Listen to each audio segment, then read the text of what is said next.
దేవుని పరిశుద్ధ నామానికి మహిమ కలుగునుగాక. రెండు చేతుల పైకెత్తి ఒకసారి ప్రభుకి బిగ్గరగా స్తోత్రం చేద్దాం అందరం కూడా.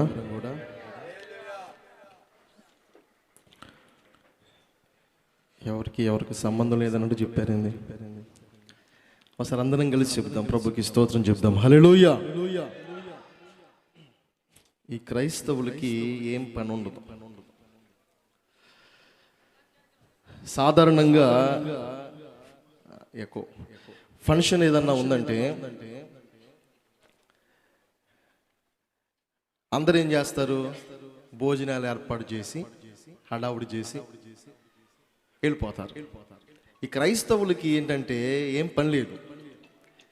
ఒక స్టేజ్ వేసి దైవ సేవకులను పిలిచి, సరే కృతజ్ఞత ఆరాధన అన్నారు, ఏమన్నా పాటలు 4 పాటలు పాడుకొని ప్రభుని ఆరాధించేసి వెళ్ళిపోతారా అంటే అది కూడా లేదు. ఖచ్చితంగా ఒక అరగంట సేపు వాక్యం కోసం కూర్చోబెట్టేస్తారు. వచ్చిన వాళ్ళు ఏమో చెమటలో, చెప్పే వాళ్ళకి చెమట, కడుపులో ఎలుకలు. ఏమండి ఏంది ఇదంతా? అసలు విషయం ఏంటంటే క్రైస్తవుని జీవితంలో ఏమి జరిగినా వాక్యము అనేది వ్యాపించటానికి, ప్రకటించబడటానికి, క్రైస్తవుని జీవితంలో జరిగిన ఏదైనా వాక్యము కొరకు, వాక్యము వినిపించే దాని కొరకు ఎంత కష్టపడి, ఎంత ఖర్చు పెట్టి ఏర్పాటు చేస్తూ ఉంటారు. ఇప్పుడు ఈ స్టేజీ బుడ్డోడు కోసం కాదు, వాక్యం కోసం. స్తోత్రం చెప్పండి గట్టిగా. అది అసలు విషయం. అది అసలు విషయం. మనందరం ఏమనుకుంటామంటే బుడ్డోడు కోసం, కుటుంబం కోసం ఏదో హడావుడి అనుకుంటాం. కానీ అసలు విషయం ఏంటంటే ఈ ప్రాంత ప్రజలు ఒక 4 మాటలు ఇక్కడ అందించబడితే ఈ ప్రాంత ప్రజలు ఆలోచించగలుగుతారేమో. లేకపోతే ఏముందండి, 4 మెతుకులు తినేసి వెళ్ళిపోవచ్చు. కానీ ఇదంతా ఎందుకు? ఈ ప్రయాస అంతా దేనికి? ఎంత మైక్ సెట్టు, ఎంత పని, ఎంత ఖర్చు, యవనస్తులందరూ ఇంత కష్టపడి దేనికి అంటే వాక్యము వెదజల్లబడాలి, కొంతమందిలో అయినా వాక్యము ఫలించాలి అనే ఉద్దేశమే. రైట్? కాబట్టి వాక్యము అనగానే అందరూ కూడా ఫంక్షన్కి వచ్చిన వదలరా అన్నట్టు ఫేసులు పెడతా ఉంటారు.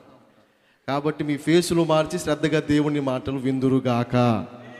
కొంతమంది చెప్పలేదు చూసారా, మేము తిందుముగాక అన్నట్టుగా.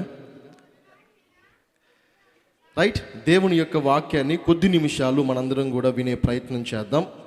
కొద్ది నిమిషాలు క్లుప్తంగా. ఈ ప్రపంచంలో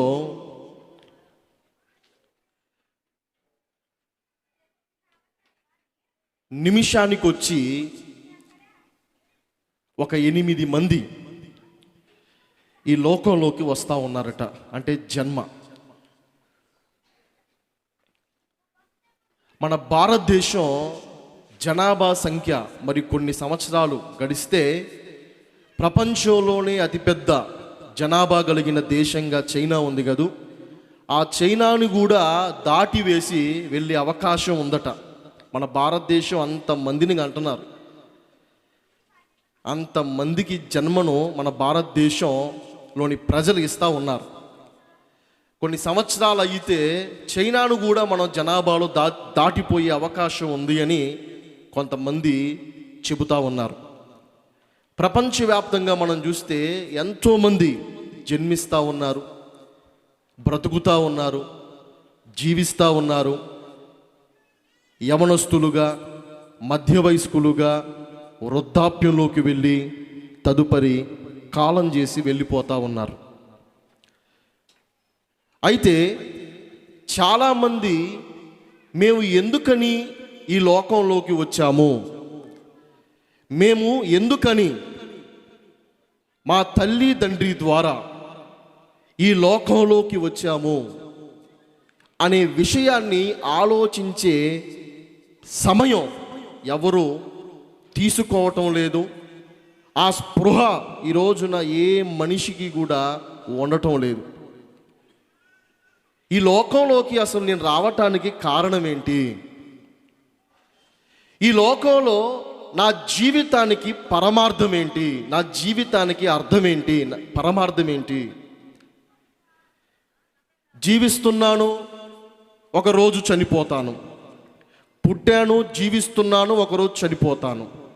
అయితే అసలు నా జీవితానికి అర్థం ఏంటి?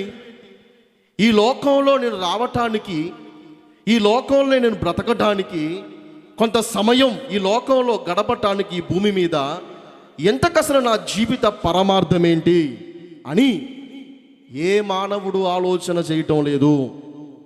ఏ మానవుడు ఆలోచన చేయటం లేదు.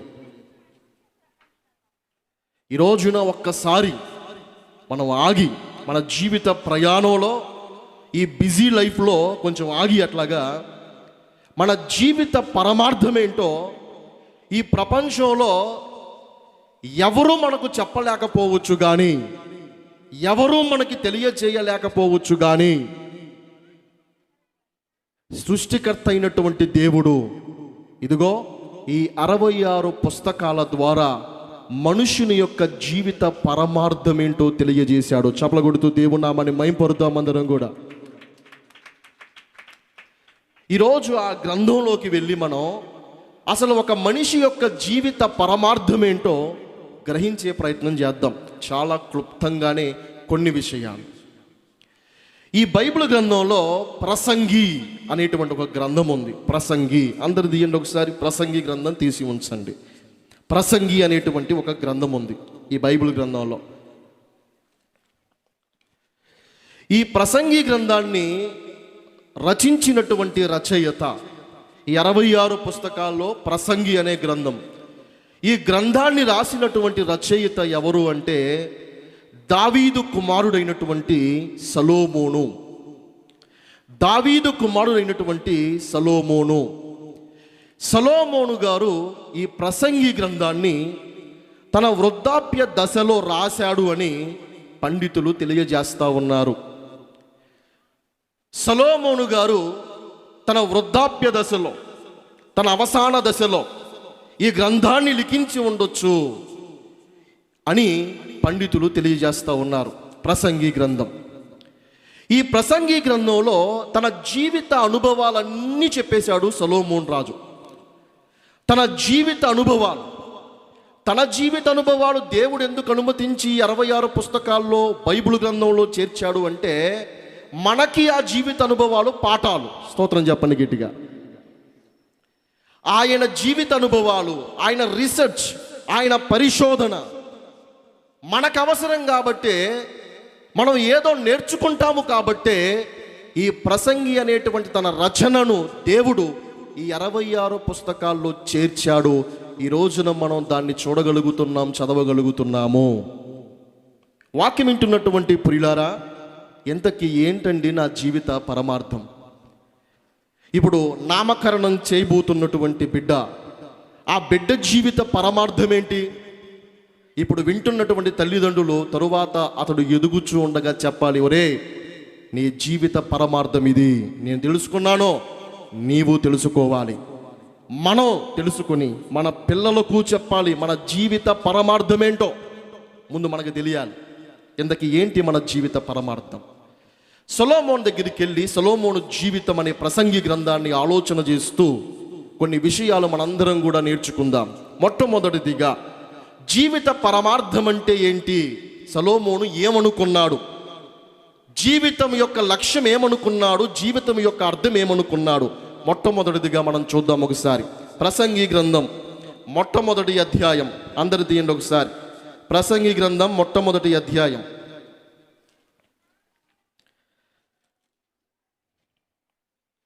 16వ వచనం 18వ వచనం నేను చదువుతాను.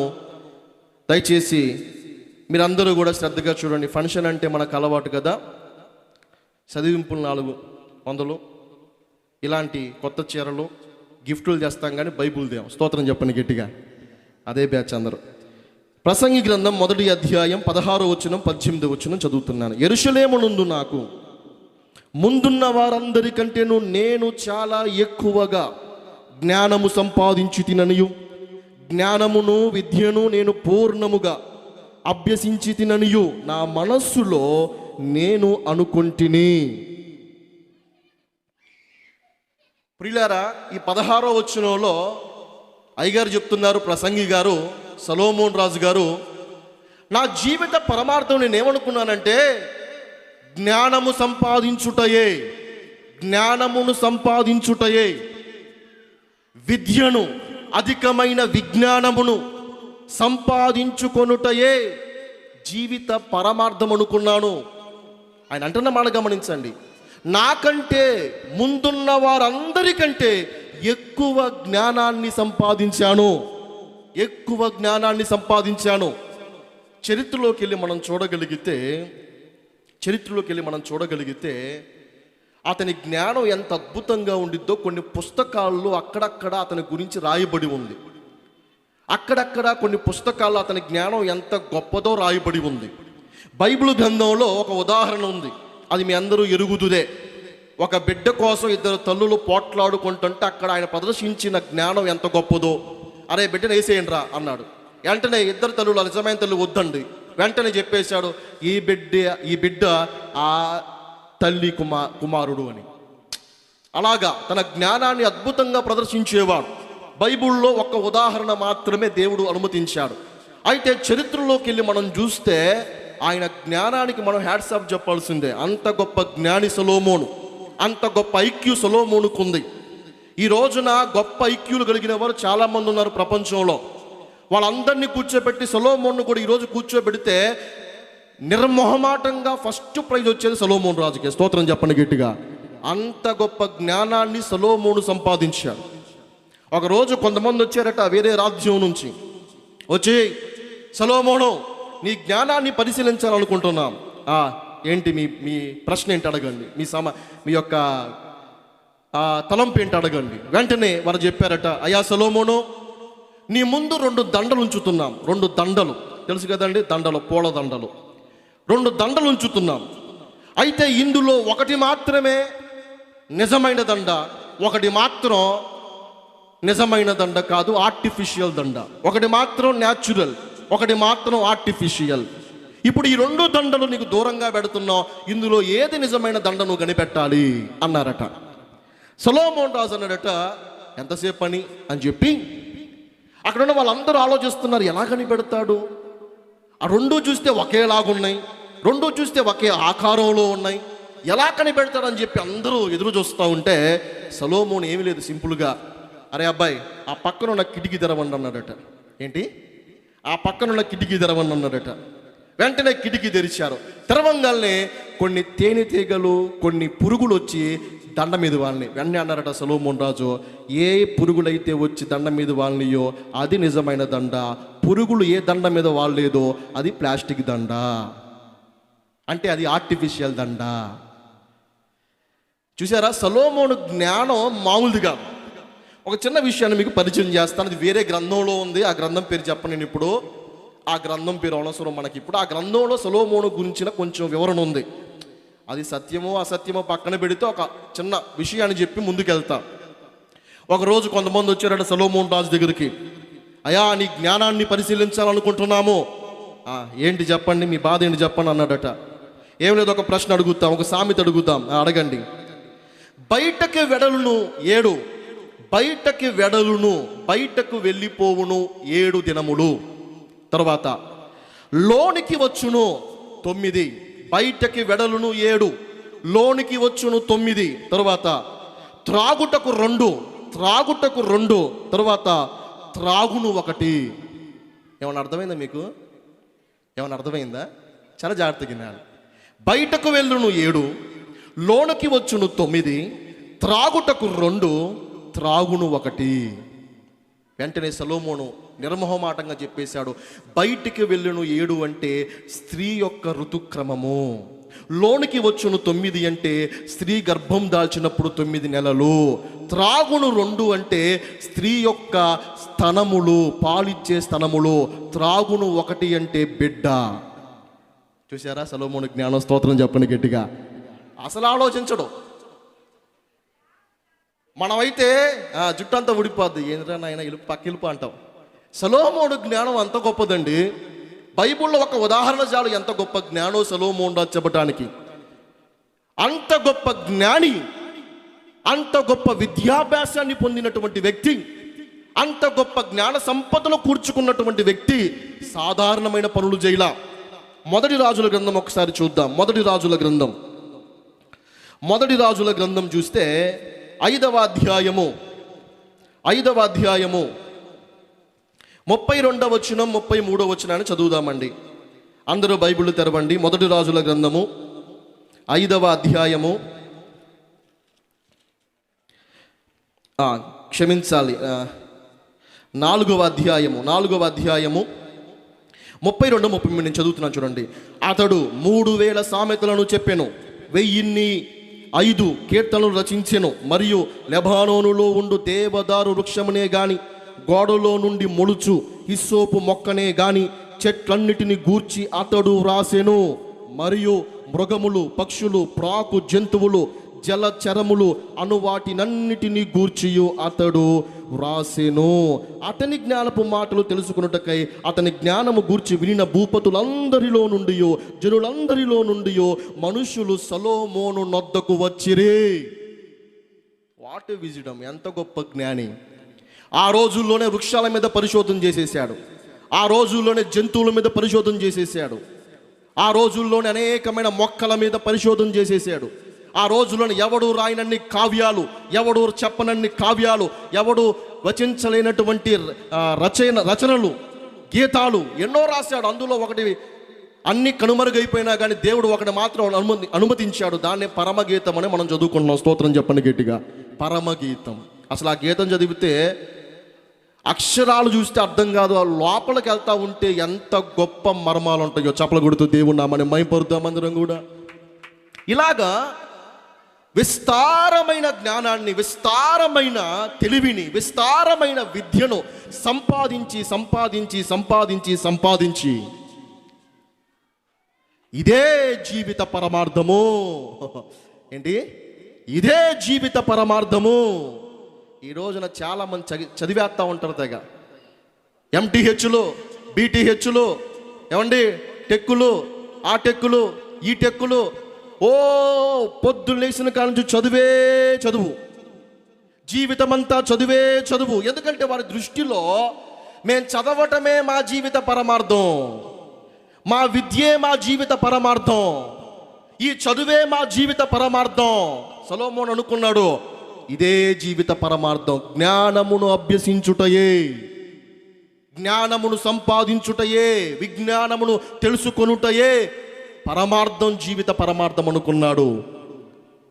ఈ రోజున చాలామంది కూడా ఎందుకు పుట్టావురా అంటే చదవటానికి పుట్టాను, ఎందుకు పుట్టావురా అంటే ఉద్యోగం చేయటానికి పుట్టాను, ఎందుకు పుట్టావురా అంటే బాగా జ్ఞానాన్ని సంపాదించడానికి పుట్టాను, కొండలు పెట్టి బిందెలు లాక్కుని తెలివి సంపాదించడానికి పుట్టాను. ఈ రోజున ప్రతి ఒక్కరికి ఇదే ఆలోచన. ఎందుకు పుట్టావంటే చదువు, ఎందుకు పుట్టావంటే విజ్ఞానం, ఎందుకు పుట్టావంటే జ్ఞానం. ఈ రోజున వాక్యం వింటున్న ప్రియులారా, మరి సొలొమోను ఏమంటున్నాడు? ఎంత గొప్ప జ్ఞానాన్ని సంపాదించిన సొలొమోను, ఎంత గొప్ప జ్ఞానాన్ని అభ్యసించిన సొలొమోను, ఇన్ని గొప్ప రచనలు చేసిన సొలొమోను, ఎవరికైనా ధీటుగా సమాధానం చెప్పేటువంటి తెలివిని కలిగిన సొలొమోను ఏం చెప్తున్నాడు అంటే ఒక్కసారి చూద్దాం. అదే మొదటి రాజుల గ్రంథం, ప్రసంగి గ్రంథం త్వరగా ముగించేస్తాను. ప్రసంగి గ్రంథంలోకి రండి ఒకసారి. మొదటి అధ్యాయం 17వ వచనమండి. నా మనస్సు నిలిపి జ్ఞానాభ్యాసమును, వెర్రితనమును, మతిహీనతయు తెలుసుకున్నట్టుకు ప్రయత్నించి తిని, అయితే ఇదియు గాలికై ప్రయాసపడుటయే అని తెలుసుకుంటుని. విస్తారమైన జ్ఞానాభ్యాసము చేత విస్తారమైన దుఃఖము కలుగును. అధిక విద్య సంపాదించిన వానికి అధిక శోకము కలుగును. మొదటిగా జీవిత పరమార్థం చదువే, జీవిత పరమార్థం విద్యే, జీవిత పరమార్థం ఇదే అని అనుకున్న సొలొమోను చెప్తున్న మాట ఏంటో తెలుసా? ఏదైతే నేను సంపాదించానో జ్ఞానం, ఏదైతే నేను చదివానో చదువు, ఇదంతా వ్యర్థమే, ఇదంతా వ్యర్థమే. ఈ రోజున వాక్యం వింటున్న ప్రియులారా, నీ జీవిత పరమార్థం నీ చదువు కాదు అని ప్రభు పేరట తెలియజేస్తా ఉన్నా. నీ జీవిత పరమార్థం ఉద్యోగాన్ని సంపాదించి బ్రతకటం కాదు అని తెలియజేస్తా ఉన్నా. నీ జీవిత పరమార్థం జ్ఞానాన్ని సంపాదించి, ఏమండి, నక్క తెలివితేటలన్నీ సంపాదించి బ్రతకటం కాదు అని తెలియజేస్తా ఉన్నా. ఒకరిని ముంచే తెలివితేటలు సంపాదించి బ్రతకటం కాదు అని తెలియజేస్తా ఉన్నా. నీ జీవిత పరమార్థం నీ చదువు విద్యాభ్యాసము కాదు. కొంతమంది తల్లిదండ్రులు పిల్లలు తవ్వుతూ ఉంటారు, చదువు చదువు, వాళ్ళు ఉరేసుకొని చేస్తూ ఉంటారు, నేను చదవలేనని. ఒకటే తోవుడు, ఒకటే తోవుడు, ఒకటే తోవుడు. నువ్వు ఫస్ట్ ర్యాంక్ తెచ్చుకోవాల్సిందే, నీకు జ్ఞానం రావాల్సిందే, ఏపీ ఫస్ట్ రావాలి, ఇండియా ఫస్ట్ రావాలి. ఏంటమ్మా వచ్చేది ఫస్ట్? పుట్టింది వాడు దానికోసమేనా? వాడు పుట్టింది ఇండియా ఫస్టులు తీసుకురావటానికా? వాడు పుట్టింది చదివేసి విస్తారంగా జ్ఞానాన్ని సంపాదించడానిక? వాడిని గుంటూరు బస్ స్టాండ్లో నిలబెట్టి విజయవాడ వెళ్ళమంటే చాదగదోడి తల తిరిగిపోద్దాడికి, ఎక్కడికి వెళ్ళాలో అర్థం కాక. వాడి చదువు ఎంటెక్ ఎందుకు పనికొచ్చింది? ఒకటే చదువు, అవసరమైనంత వరకు చదువు మంచిదే. అధిక విద్య ఒకటే చదువుతూ ఉంటాను. మొన్న ఒక ఆయన కలిసా నేను, వెనకాలంతా ఊడిపోయింది, ముందు సగం ఖాళీ అయిపోయింది, ప్లే గ్రౌండ్ కనిపిస్తూ ఉంది. ఎక్కడికండి అంటే కాలేజీ కంట. స్తోత్రం చెప్పండి గట్టిగా. లెక్చరర్ ఏమో అనుకున్నా, కాదంట, ఏదో చేస్తున్నాడు, టెక్ చేస్తున్నాడంట. అదేంటంటే ఇప్పుడు చదువు ఎందుకంటే, లేదు నేను అలా చదువుతున్నా అంటున్నాడు. ఎంతకాలం ఇంతే నా జీవితం, చదువే నా జీవితం, విద్యే నా జీవితం. సొలొమోను అంటున్న మాట, విస్తారమైన విద్య శోకమును కలుగజేస్తుంది. నీ జీవిత పరమార్థం అది కాదు. ఎందుకంటే అన్ని అనుభవించి చెప్తున్నాను నేను. నా మాటలు విను బిడ్డా, నా మాటలు విను. నేను నీకంటే ఎక్కువ సంపాదించేశా, నీకంటే ఎక్కువ తెలివిని సంపాదించేశా, నీకంటే ఎక్కువ చదివేశా, నీకంటే ఎక్కువ పరిశోధన చేసేసా. అన్నీ చేసి నేను చెప్తున్నాను, ఇట్స్ వ్యానిటీ, అది వ్యర్థము, వ్యర్థము, వ్యర్థము. నీ జీవిత పరమార్థం ఈ రోజున నువ్వు తెలుసుకొందువుగాక. ఆమెను చెప్పండి గట్టిగా ఒకసారి అందరూ కూడా. తర్వాత వద్దాం, ప్రసంగి గ్రంథం 2వ అధ్యాయం 10వ వాక్యం చదువుకుందాం. సొలొమోను నెక్స్ట్ స్టెప్కి వెళ్ళిపోతున్నాడు. ప్రసంగి గ్రంథం 2వ అధ్యాయం 10వ వాక్యం. నా కన్నులు ఆశించిన వాటిలో దేనిని అవి చూడకుండా నేను అభ్యంతరము చేయలేదు, మరియు నా హృదయము నా పనులన్నిటిని బట్టి సంతోషింపగా సంతోషకరమైనదేది అనుభవింపకుండా నేను నా హృదయమును నిర్బంధింపలేదు. సొలొమోను రాజు తర్వాత అనుకున్నాడు, అసలు నా జీవిత పరమార్థం ఏంటి అంటే సుఖము అనుభవించుటయే. ఏంటంట చెప్పాలందరూ? ఏంటంట?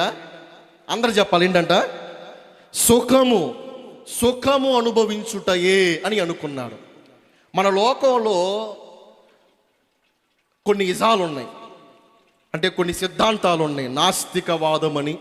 నాస్తికవాదం అంటే దేవుడు లేడు అని చెప్తారు. ఆస్తికవాదం అంటే దేవుడు ఉన్నాడు అని చెప్తారు. ఇంకోటి ఉందండి, అదేంటో తెలుసా? హెడోనిజం అంటారు. హెడోనిజం అంటే వీళ్ళు నమ్మేది ఏంటంటే దేవుడు దెయ్యం పక్కన పెట్టోయి, మనం ఉంది దేని కొనుకంటే తినటం, తిరగటం, ఎంజాయ్ చేయటం. తినటం, తిరగటం, ఎంజాయ్ చేయటం. ఇలా గురించి బైబిల్లో దేవుడు ముందే చెప్పాడు. ఏమని? వీరి కడుపే వీరి దేవుడు. దేవుడు ఎప్పుడో ఇలా గురించి రాయించేశారు, హెడోనిజం. కొన్ని మాటలు చూస్తుంటే సొలొమోను రాజు కూడా ఒకానొక సమయంలో ఈ హెడోనిజం వైపు వెళ్ళినట్లుగా కనబడతా ఉంది. ఆస్తికవాదాన్ని విడిచిపెట్టి హెడోనిజం వైపు వెళ్ళినట్లుగా. అంటే సుఖము అనుభవించుటయే జీవితం. అరే అబ్బాయి, బ్రతికే దేని కొరకరా? సుఖం రా, ఎంజాయ్ చేయాలరా లైఫ్ని, బతుకంటే అదిరా. ఎంతసార్లు అనుకోమని చెప్పండి. సుఖం అనుభవించుటయే జీవిత పరమార్థం. నేను ఎందుకు పుట్టాను? కాలచక్ర బాలో కనిపించడానికి. నేను ఎందుకు పుట్టాను? ఆ వేసల కొంప చుట్టూ తిరగటానికి. నేను ఎందుకు పుట్టాను? సిగరెట్ దమ్ము మీద దమ్ము రింగులు రింగులుగా వదలటానికి. సుఖం, ఎంజాయ్మెంట్ చేయడానికి పుట్టాను. ఏమనుకుంటున్నావు? సుఖం అనుభవించుటయే జీవిత పరమార్థం అని నీకంటే ముందు పెద్ద ఒక ఆయన అనుకున్నాడు. ఎవరైనా? సొలొమోను రాజు. ఇదే బ్రతుకంటే, ఇదే జీవితం అంటే ఇదే. నచ్చింది తింటాం. ఆదివారం వస్తే మనలో అక్కడ కనిపిస్తారు. ఎక్కడ? మందిరాల్లో కనిపించిన మార్కెట్ దగ్గర బొట్టబొట్టుకుని రెడీగా ఉంటారు. ఎంత వేసుకొచ్చుకుంటారు. ఏంటది? కొప్పలు. స్తోత్రం చెప్పండి గట్టిగా. కొప్పలు ఏంటి అడగవాకని నన్ను. తింటాం, సుఖంగా నిద్రపోవటం. తింటాం, సుఖంగా నిద్రపోవటం. ఫ్రెండ్స్ వస్తే సరదాగా బయటికి వెళ్తాం, ఎంజాయ్ చేయటం. ఇదే జీవితం ఏంటి? ఇదే. ఈ ఎయిర్ ఫోర్స్ గాళ్ళందరూ వినాలి జాగ్రత్తగా. స్తోత్రం చెప్పండి గట్టిగా. సుఖం అనుభవించుట ఏ జీవిత పరమార్థమా? అసలు నీకంటే ఎంత గొప్ప సుఖాన్ని అనుభవించాడు చెప్తాను, ఒకసారి జాగ్రత్తగా విను. ఎంత గొప్ప సుఖాన్ని అనుభవించాడు సొలొమోను రాజు. సొలొమోను రాజు అంట భోజనం ఎలా చేస్తాడు తెలుసా? మైండ్ పోయింది మీకు. స్తోత్రం చెప్పండి గట్టిగా. మొదటి రాజుల గ్రంథం దగ్గరికి వెళ్దాం రండి. మొదటి రాజుల గ్రంథం 4వ అధ్యాయం. మొదటి రాజుల గ్రంథం 4వ అధ్యాయం. ఏం బాబు వదలవానుకుంటున్నారు కొంతమంది, వదిలేస్తానమ్మా. మొదటి రాజుల గ్రంథం 4వ అధ్యాయము 22వ వాక్యాన్ని చదువుదామండి. ఒక్కొక్క దినమునకు సొలొమోను భోజనపు సామాగ్రి ఎంతనగా, ఎంతయా చెప్తున్నా చూడండి. 600 తులముల సన్నపు గోధుమ పిండియు, 1200 తులముల మూతక పిండియు, క్రొవ్విన ఎడ్లు 10, విడి ఎడ్లు 20, 100 గొర్రెలు, ఇవియుగాక ఎర్ర దుప్పులు జింకలు, క్రొవ్విన బాతులు. అబ్బా, ఎప్పుడైనా తిన్నావక్క? ఆదివారం చికెన్ తెచ్చుకోవడమే కష్టం. సచ్చినోడు తేడన్నా వాడు తాగుతాడు కానీ ఒక మొక్క కూడా తీసుకురాడు అని ఏడుస్తావు తప్పితే, ఇక్కడ చూడు అయ్యారు చూడు, నీకంటే ఎక్కువ సుఖాన్ని అనుభవించేస్తున్నాడు. 600 తులములు అంటే మన లెక్క ప్రకారం ఎంత చెప్తా విను. తూములు 600 తూములు అంటే మన లెక్క ప్రకారం ఎంత అంటే 4083 కేజీలు. వింటున్నారా? మనం ఎన్ని కేజీలు తెచ్చుకుంటాం ఆదివారం? కేజీ. అది కూడా బేరం ఆడి, అబ్బాయి 200కి రాదు అంటాం. సొలొమోను రాజు ఒక్క దినపు భోజనపు ఖర్చు 4088 కేజీల పిండితో అతనికి ఆహారం సిద్ధపరుస్తారు. అతని బల్ల మీద విస్తారమైన ఆహార పదార్థాలు ఉంటాయి. విస్తారమైన ఆహార పదార్థాలు. ఆ చదువుకున్నాగా గొర్రెలు మేకలు. నాయనో, ఒక్క దినపు భోజన ఖర్చు ఈనాటితో మనం లెక్కిస్తే గుణిస్తే ఎంత ఇద్దో చెప్తాను వినండి ఒకసారి. మన లెక్క ప్రకారం ఎంత ఇద్దంటే 8,36,160 రూపాయలు ఒక్క రోజు. దాంతో ఒక్కరోజు 30,000 మందికి భోజనాలు పెట్టచ్చు. స్తోత్రం చెప్పి గట్టిగా. ఎంతమందికి? 30,000 మందికి సొలొమోను రాజు తినే ఖర్చుతో భోజనాలు పెట్టవచ్చు. ఎందుకంటే 8,36,160 రూపాయల ఖర్చు చేస్తున్నాడు ఒక్క రోజుకి. ఎంతకంటే సుఖం ఏమైనా ఉందా? అనిల్ అంబానీకి ఉందా ఈ సుఖం? అనిల్ అంబానీకి ఉందా ఈ సుఖం? అనిల్ అంబానీకి ఉందా? సొలొమోనుకు ఉందండి. సొలొమోనుకు ఉంది. విస్తారంగా తినేవాడు, కడుపారా తినేవాడు, కడుపారా సుఖించేవాడు. తెలుసా మీకు? బైబిల్లో చెప్పబడిన మాట. మనం ఒక్కరితోనే ఆగలేం. స్తోత్రం చెప్పండి గట్టిగా. మహానుభావుడు 300 మంది భార్యలు, 700 మంది ఉపపత్నులు. స్తోత్రం చెప్పండి గట్టిగా. మరి ఎలా మెయింటైన్ చేశాడు అయ్యగారు? స్తోత్రం చెప్పండి గట్టిగా. ముగించేస్తున్నాను. 300 మంది భార్యలు, 700 మంది ఉపపత్నులు. అయ్యగారికి మామూలు సుఖం కాదు. ఇక అయ్యగారు కాలు కింద పెట్టకుండా నాజుగ్గా చూసుకున్నాడు. అందరూ చుట్టూ వచ్చేసి అయ్యా అయ్యా అయ్యా అయ్యా ఏంటంది మామూలు సుఖమా? తినటం, తిరగటం, ఏమండి ఎంజాయ్మెంట్ లైఫ్ అనుకున్నాడు సొలొమోను. ఇది నా జీవిత పరమార్థము. ఈ రోజున యవనస్తుడా, ప్రియ సహోదరి, వాక్యం వింటున్న మీరు అనుకుంటున్నారేమో వేశ్య, వ్యభిచారం చేయటం సుఖం, త్రాగటం సుఖం, తినటం సుఖం, తిరగటం సుఖం, లోకంలో బ్రతకటం సుఖం. సుఖం అనుభవించుట ఏ జీవిత పరమార్థం అన్నట్లుగా బ్రతుకుతున్నా ఓ మగ పురుషుడా, ఓ స్త్రీ, సుఖం అనుభవించుటయే నీ జీవిత పరమార్థమా? నీకంటే గొప్పగా సుఖాన్ని అనుభవించిన ఆయన చెప్తున్న మాట ఏంటో తెలుసా? ఆయన చెప్తున్న మాట అదే ప్రసంగి గ్రంథం 2వ అధ్యాయం 11వ వాక్యంలో, అదే ప్రసంగి గ్రంథం 2వ అధ్యాయం 11వ వాక్యంలో ఆయన చెప్తున్న మాట ఒక్కసారి చదువుదాం. అప్పుడు నేను చేసిన పనులన్నిటినీ, నేను పడిన ప్రయాస అంతయు ఒకడు గాలికి ప్రయాసపడినట్టుగాను అగపడిను, సూర్యుని క్రింద లాభకరమైనదేది లేనట్టు నాకు కనబడెను. ఇట్స్ ఏ వ్యానిటీ, ఇది వ్యర్థమే.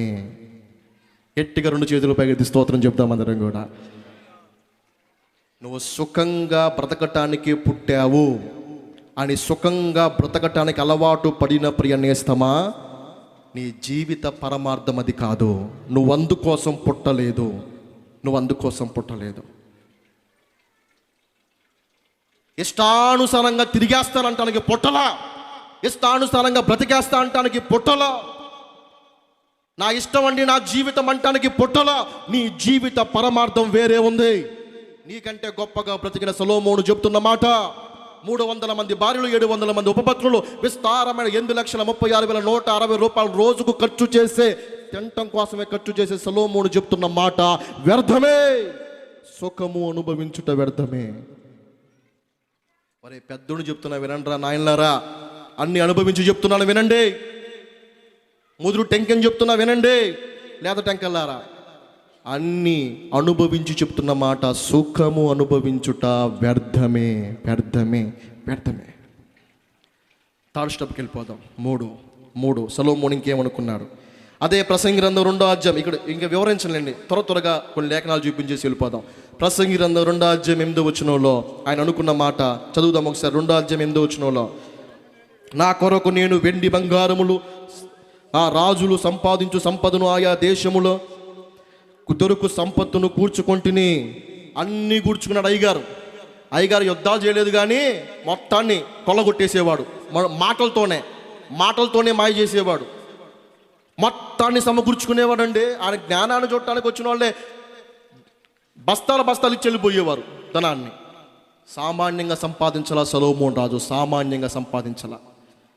అద్భుతమైన ధనాగారం సొలొమోనుకు ఉంది, అద్భుతమైన ధనాగారం సొలొమోనుకు ఉంది. అందుకే దేవాలయాన్ని ఎట్ట కట్టారు తెలుసుగా మీకు? దేవాలయాన్ని అద్భుతంగా కట్టాడు. దేవాలయాన్ని పక్కన పెడితే నగరిని ఎంత అద్భుతంగా తీర్చిదిద్దాడో, అద్భుతంగా కట్టేశాడు నగరాన్ని. ఏమండి, విస్తారమైన బంగారం. కొంతమందికి ఇదే పని. ఎందుకు నువ్వు బ్రతుకుతున్నావంటే బంగారము కొనుక్కొని తగిలించుకున్నటకు, వెండిని కొనుక్కొని ఇంట్లో దాచిపెట్టుకున్నటకు. ఒరే నాయన, సొలొమోను రాజు నీకంటే వెండిని, నీకంటే ఎక్కువ బంగారాన్ని సంపాదించాడు. నువ్వేమనుకొస్తావు? సొలొమోను ముందు ధనాగారంలో మూలుగుతూ ఉండేది వెండి బంగారం. నీ ఇంట్లో తిప్పిదంటే 4 కేజీలు ఉండదు. దాన్ని చూసి కాలు దగ్గరేస్తావు, మనతో మామూలుగా ఉండదని. 4 కేజీలు ఉండదు ఇంట్లో. దాన్ని చూసి ఇంకా ఎక్కువ సంపాదించేయాలి, ఇంకా అది చేయాలి, ఇది చేయాలి, అలా కొల్లగొట్టాలి, ఇలా కొల్లగొట్టాలి. బంగారం సంపాదించడం కోసమే పుట్టినట్టు కొంతమంది, వెండిని సంపాదించడం కోసమే పుట్టినట్టు కొంతమంది. నేను ఒక మాట చెప్తున్నాను, సొలొమోను తర్వాత కిందంటాడు, ఇదంతయు వ్యర్థమే. నేను అనుకున్నాను బంగారం సంపాదించి, నేను అనుకున్నాను ఇంట్లు సంపాదించి, మేళ్ళు సంపాదించి, మిద్దెల మీద మిద్దెలు లేపి, అపార్ట్మెంట్స్ మీద అపార్ట్మెంట్లు లేపి బాగా డబ్బులు సంపాదించేయాలి, ఇదే నా జీవిత పరమార్థం అనుకున్నాడు, చేశాడు. కానీ చివరికి అంటున్నాడు, అయ్యో ఇది గాలికి ప్రయాసపడినట్టే, ఇందులో లాభం లేదు. ఇది నా జీవితం కాదు, ఇది నా జీవితం కాదు, ఇది నా జీవిత ఉద్దేశం కాదు, ఇది నా జీవిత అర్థం కాదు. నేను గాలికి ప్రయాసపడ్డానా? ఇన్ని రోజులు నేను గాలికి ప్రయాసపడ్డానా? వెండి బంగారాలు సంపాదిస్తున్న ప్రియ సహోదరులారా, సంపాదించండి కొంత మట్టుకు, అవసరమైన మట్టుకు. దానికోసమే, అది సంపాదించడం కోసమే, వాటిని వెనకేసుకోవడం కోసమే మీ జీవితమని భ్రమపడవాకండి, మీ జీవితమని భ్రమపడవాకండి. వాటి కోసం చెయ్యని అక్రమాలు, వాటి కోసం లంచాలు తీసుకోవటం, వాటి కోసం అక్రమమైన దారుల్లో వెళ్ళటం దయచేసి మానుకోండి. ఎందుకంటే నీ జీవితం వాటిని సంపాదించడం కోసం కాదు, వాటికంటే విలువైన వాడివి నీవు. చప్పలు కొడుతూ దేవుని నామాన్ని మహింపరుద్దాం అందరం కూడా. చక్కగా కొట్టారు, మీకు అర్థమైపోయింది. మీ కడుపులో ఎలుకలు పరిగెడుతున్నాయి. ముగించేస్తాను. ఏమండి, 2వ అధ్యాయం 4-7 వచనాలు ప్రసంగి గ్రంథంలో ఆయన చెప్తాడు, నేను గొప్ప పనులు చేయపొనుగుంటిని. గొప్ప పనులు, సామాన్యమైన పనులు కాదు, గొప్ప పనులు చేశాను. గొప్ప పనులు, అద్భుతమైన పనులు. ఈ రోజున వాక్యం వింటున్న ప్రియులారా, నీ గొప్ప పనుల్లో నీ జీవిత ఉద్దేశం లేదు. నువ్వేదో చేసేసేయాలి, ఏదో ఇక్కడ ఉన్న అందరికంటే గొప్ప మేడ నాదే ఉండాలి, ఇక్కడ ఉన్న అందరికంటే గొప్ప మిద్దె నాదే ఉండాలి, గొప్ప గొప్ప పనులు. ఆయన కూడా ద్రాక్ష తోటలు ఏంటి ఏవండి, రకరకాల తోటలన్నీ సంపాదించాడు, అద్భుతమైన నగరాన్ని కట్టేశాడు, గొప్ప గొప్ప పనులు పూనుకున్నాడు.